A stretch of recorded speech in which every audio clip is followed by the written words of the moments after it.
So I took advantage of two of the sales RTI was having on their B grade rifles. I got the top rifle there, which is the M95 Mannlicher rifle. That was only $199, and then the bottom rifle, which is a number 1 Mark III, and that was $299. So overall, pretty good deal for those rifles, given what they usually go for. And overall, their condition isn't too bad. So let's go ahead and take a closer look at these rifles. The first one here, the M95, you can see it has butt plate, has both butt plate screws. The butt plate screws seem like they're in good condition. You do see like a minor crack there from where the butt plate screw is in the bottom. It's also got some kind of design here. I don't see any cracks in the top of the stock here. It's got the remnants of some kind of web sling.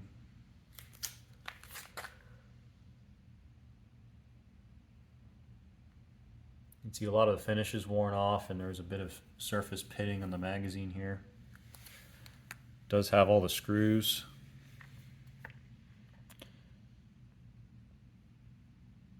Bolt does seem to function fine. It does have the safety on it. That was a piece that they stated might be missing. It is missing the extractor though, which is kind of an issue because those are not too easy to find. When you do, they're not really all that cheap. So probably reach out to RTI, and I know in the description that wasn't a part listed that might be missing. So see what they have to say about that. You can see this is a Budapest manufacturer. A little bit of what could be surface rust there. It's also missing the adjustment here on the rear sight.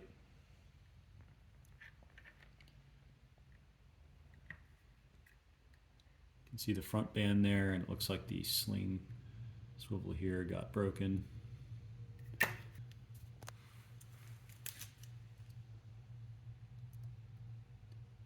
Looking at the muzzle, a lot of finish wear. Could be a wire wheel. Have to see how it looks when I clean it. Might see some of those marks I usually see. Let's go ahead and turn it over. See the other side, here's the rest of the design. Looks kind of cool. Like, you see this little pin here. Looks like it's got what's left of like a rack number, almost like it's written a Sharpie. Lots of finish wear. Hard to really tell until I clean it, but it looks like the barrel and receiver serial numbers match. You can see the stock is in pretty good shape. It does appear to have the stacking rod here, which is good because those are hard to find.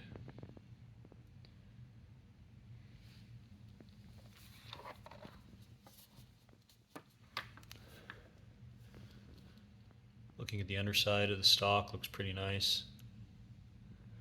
Really surprised at how nice the stock is on this. I thought it was going to be banged up pretty badly, but it doesn't look like there's any cracks or damage to it.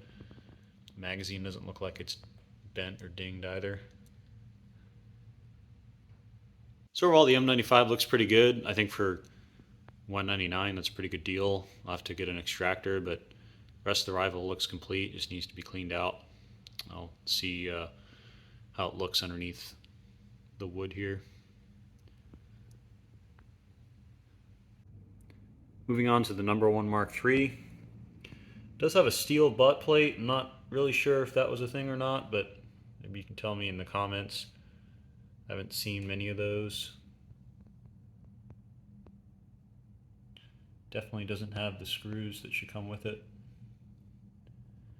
I've seen steel butt plates on number 4s, but I know with the way the war was going, it certainly is likely that that was an expedient measure they used. See, it's got the sling swivel there. Buttstock's overall in really good shape, no cracks.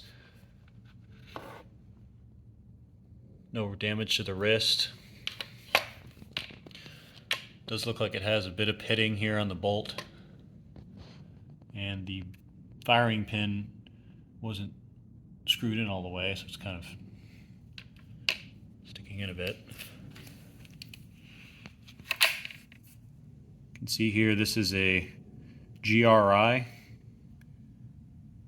1943 #1 Mark III star. So this was made in 1943 at the rifle factory Useable. Bolt looks pretty good, aside from some pitting. You can see the serial number here has a H.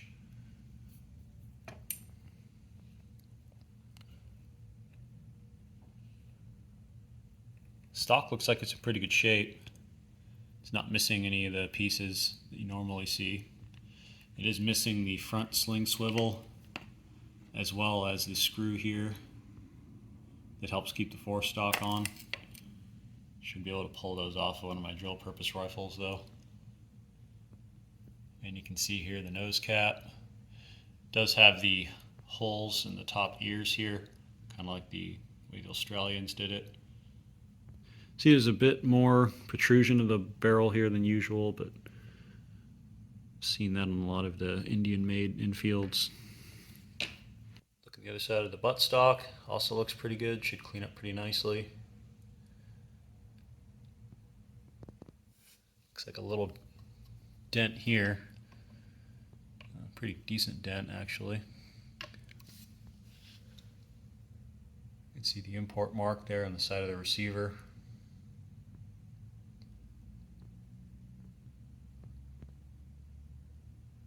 A lot of finish wear on the metal parts, pretty much in the white. See, there's a little pin here missing on the front cap here for the top handguard. You can see it's got the reinforcement screw you see in a lot of Indian manufactured or repaired Enfields. That is a method to help prevent the stock from cracking here. So go ahead and take a look at the bores.